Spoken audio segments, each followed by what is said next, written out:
My friend Paul just pointed out to me that William Lane Craig recently posted a video on Instagram where he offers a defense of the Canaanite genocide. So I'm going to play a few clips from that 5-6 minute video and offer a critical response to it.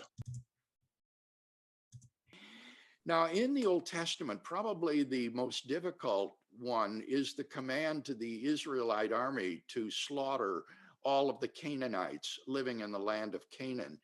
And what makes this so difficult is that it seems contrary to the picture of God portrayed elsewhere in the Old Testament, namely that the Old Testament portrays God as a God of love and mercy, who, you'll remember, in dealing with Abraham, refuses to destroy the cities of Sodom and Gomorrah if there are 50 righteous people in the city. And Abraham bargains him down like a Middle Eastern merchant to, I think, 10 people. If there's only 10 in the cities, will you destroy them? And God says, no, I will not. And Abraham says, the judge of all the earth must do right. So you've got this portrayal of God in the Old Testament itself as morally upright, righteous, just, and loving. And that's what makes this command to exterminate the Canaanites so puzzling. All right. The first thing I want to offer here is to say, well, that's part of it, but it's hardly all of it.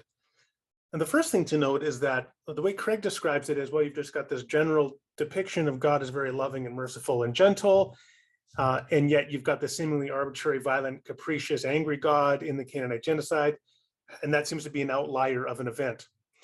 Well, it's in the Old Testament. Well, even in the Old Testament, it's a lot more complicated than that. There is a lot of examples of God behaving in a seemingly violent and capricious manner. So it's not just Canaan, it's also the treatment of the Midianites in Numbers 31, for example, the mass slaughter of the Midianite men, non-virgin women and boys, and keeping the virgin girls for the army. It's the slaughter of all the Amalekites, explicitly including the infants in 1 Samuel 15. It's the perfect law of Moses, which includes punishments such as pelting people to death with rocks, which is a pretty horrible way to die, and amputating hands, like the woman who interferes if her husband gets in a barroom brawl and she grabs the other guy's family jewels, her hand should be amputated. Imagine how a Christian would react if they read about that punishment being carried out in Saudi Arabia today. They would be horrified and call it a crime against humanity. It's also the way that God interacts with human beings through natural events, such as probably most infamously is the flood of Genesis 6, where God floods the entire earth, drowning men, women, children, the handicapped, the elderly, infants, and also uncounted billions of animals. And I will say this, that drowning is a pretty horrible way to die. For a thought experiment, just imagine if the state instituted drowning as a new punishment for capital punishment. So a person, their legs would be chained to the bottom of a plexiglass room, and then the room would slowly be, a tank would be filled up with water until the person had drowned within the tank. That would never get anywhere. That would be considered obviously an inhumane form of judgment, and yet that's the form of judgment that God selects for the entire indiscriminate population of humanity and all animals. Even the example that Craig gives in the video of God's benevolence and justice and mercy and goodness in Sodom and Gomorrah, God agrees that if there are 10 good people, he will not decimate the entire town. What about 9 good people? See, here's a thought. If God is this great, perfect, merciful God, why couldn't he fine-tune punishment so that only all the guilty people are punished? And if there are 9 righteous people, they'll be spared. Why not 8? Why not 1 righteous person being spared? What kind of punishment would you consider just if it indiscriminately killed the righteous and the unrighteous? And ironically, that's the example that Craig gives of God's righteousness within the Bible. So that's the first problem then, is that it's a lot bigger of a problem than Craig lets on here.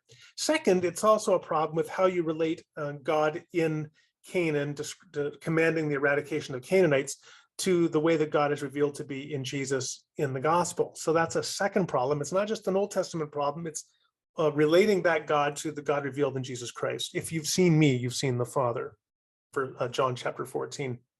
And finally, it's also the question of how you reconcile any of that with our intuitions of perfection and our intuitions of moral goodness. So central to Judeo-Christian theology is the idea that God is a maximally good, maximally perfect being. How do you reconcile the idea of maximal perfection with God commanding genocide? So the question is a lot more expansive and richly textured and frankly troubling than Craig lets on here. And what I would say is that when you look at it in its context, this represented God's judgment upon these Canaanite tribes. And he says to Abraham early on that the iniquity of these peoples is not yet complete. And so he will not judge them. Instead, he sends Israel into Egypt for 400 years while these Canaanite tribes plunge deeper and deeper into moral degeneracy until finally, after hundreds of years, they were ripe for God's judgment. And if you read contemporary tablets from this period of time, you find that these people were involved in abominable practices, including child sacrifice, bestiality. The things that they engaged in were just morally horrid. And so they were ripe for judgment. And so I think that what God did was that he used the Israelite army as his instrument of judgment on these peoples. Now, what was... All right, so this brings me to the second point. So next, Craig argues, well, we have to appreciate that the Canaanites essentially were so wicked that they needed to be eradicated. Now, Craig says that the Canaanites essentially were uniquely wicked in the ancient world. Now, I'm no expert of the ancient Near East, but I have read some experts of the ancient Near East. And from what I've read, the general consensus is that there's no archaeological good textual evidence to support the claim that the Canaanites were uniquely wicked in the ancient world. They were much like other ancient peoples. They did a lot of things that we would consider to be pretty awful today, but they weren't demonstrably worse than other peoples of the ancient world. So I just don't think that what Craig says there is borne out by evidence. And next, though, is that Craig then gives two examples of this extreme wickedness of the Canaanites. First of all is, well, they practiced bestiality and they also practiced infant sacrifice. Well, how many people practice bestiality? Craig Jones talks about this when he talks about the Canaanites, and he gives some textual or archaeological evidence for images of bestiality and so on. But that doesn't mean that bestiality was like widely practiced within Canaan. I mean, how wide was the practice of bestiality, and what's the evidence for that?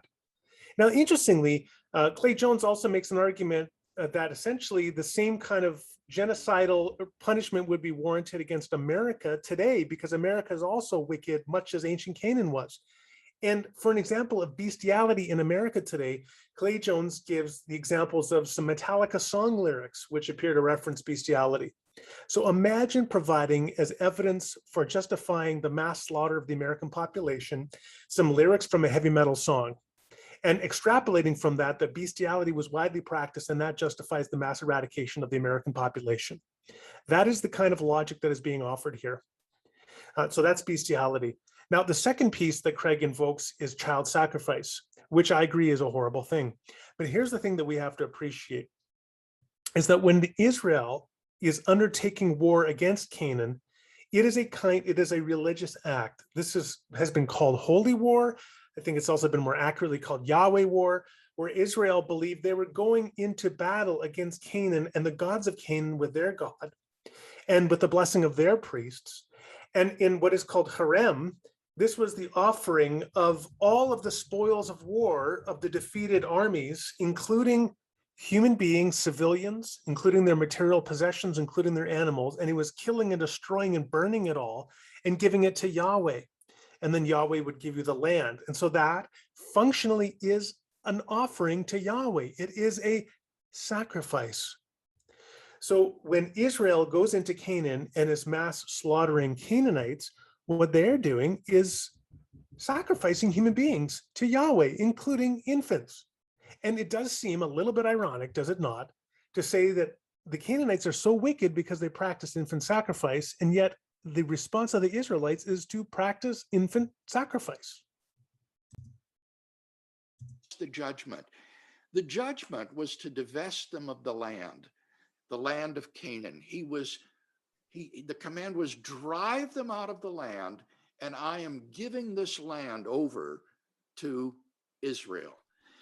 Nobody had to be killed if these Canaanites had not stayed to stop and fight. If they had just retreated in the face of the advancing Israelite army, no one would have been killed, because the judgment was divestiture of the land. The land is what is all important to these Middle Eastern peoples, and God was giving the land to Israel, and these Canaanite clans were ceasing to exist as political entities. All right, so the final argument Craig gives is this, and this is really much the same argument that Paul Copan, of course, is giving. Well, the real point wasn't to kill everyone, it was to divest them of the land, which I would suggest is a euphemism for what we today call ethnic cleansing. And so Craig says, drive them out of the land. And if they had just left the land, they wouldn't have had to die. Think about that for a minute, because that same sort of thing happened in Bosnia-Herzegovina in 1993, 1994.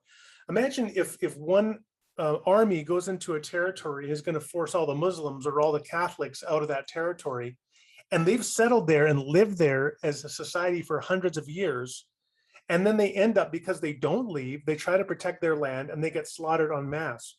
Is the proper response to say, hey, you could have just left? That's the argument that Craig is making here. Canaanites had been living on the land for hundreds of years, at least 400 years, as he says here. And when Israel comes in, well, the Canaanites could have just left. Why did they fight? So it's the Canaanites' fault that they were being slaughtered en masse.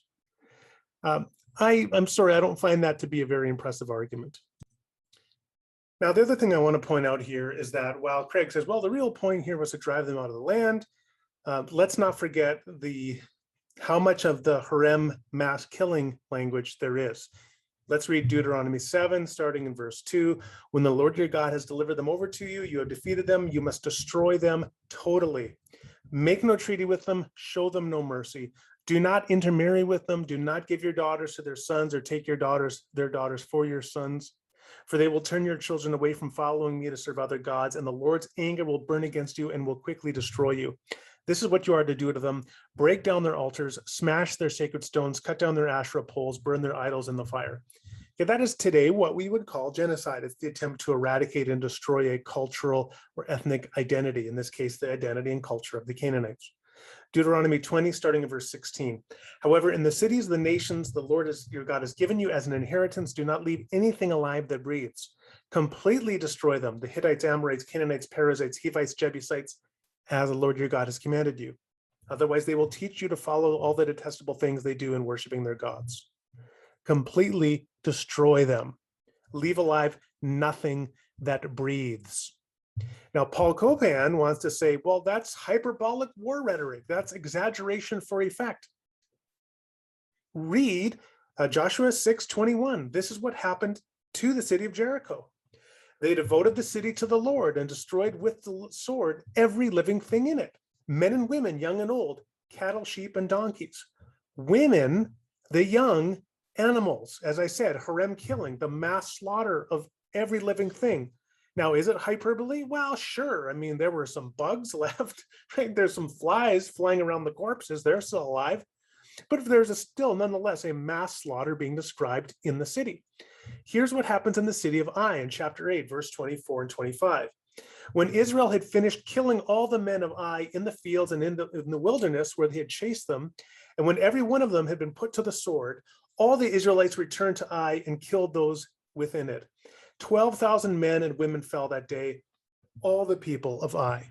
Now, men and women there, of course, that includes children as well. I mean, it's just a blanket term for every living being in this large settlement. And even if you want to say, again, as Copan and Flanagan together have suggested, that the numbers here are exaggerated, maybe it wasn't 12,000, Well, what if it's 1,200? I mean, how many died in the My Lai massacre in Vietnam? Right? Does it have to be 12,000? It still would be a contemporary war atrocity. We would consider it today. So while Craig wants to emphasize, number one, that in his view, it's really about driving them out of the land, and two, then if they remain behind, they're culpable, right? It's their fault that they stayed in the land and tried to fight for the only land that they'd ever known for centuries. The reality is that what we have here is the flat-footed defense of genocide by a Christian apologist. I don't think it's a very pretty thing to see, but that's essentially what we have here. The same arguments that Craig is invoking here to justify the eradication of the Canaanites could in principle be used at other times in history, such as the eradication of the Tutsis in Rwanda in 1994. Wow, they were just so wicked and horrible, and they'd been oppressing the Hutus for so long that they had to be eradicated en masse, and we had to destroy every aspect of Tutsi cultural identity. But we would right away recognize that as a morally heinous justification of a fundamentally immoral act. Why would we not recognize the same here? Now, one more thing I just want to point out. And people like Craig and as well Paul Copan and Matthew Flanagan argue that, well, the focus was to drive them out of the land. And if they remain, some of them remain, well, that was just their fault.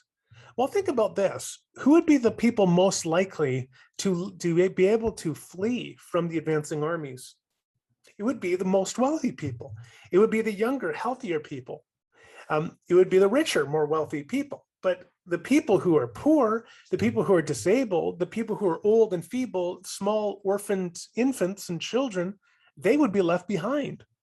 So probably the very first people, as Israel advanced through the land of Canaan, the very first people they would end up slaughtering, or the people they would disproportionately slaughter in the population, people that didn't escape, would include a disproportionate number of the most vulnerable, weakest members of Canaanite society, including orphans, including elderly, including widows, including small infants, including the physically and mentally handicapped.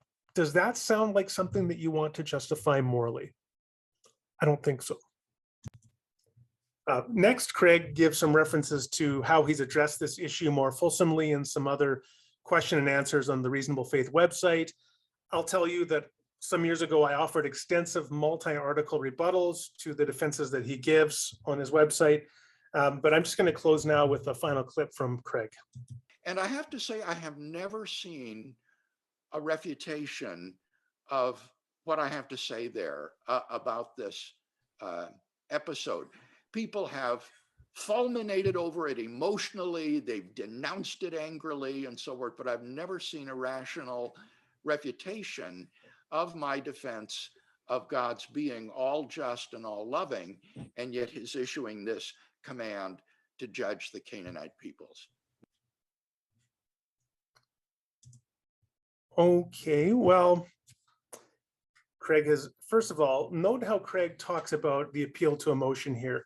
Let me just say this, that the appeal to emotion is perfectly appropriate when you are intending to appeal to the moral intuitions of people toward the recognition of the absolute moral heinousness of acts like hacking up infants in genocide. So I find it a little bit of a non sequitur to suggest that it is somehow inappropriate in philosophical argument and ethical argument to appeal to emotions, quite the contrary. As for Craig's other point that he's never encountered a refutation of this, well, I wrote a book. I think that's a refutation of it. I want to check it out.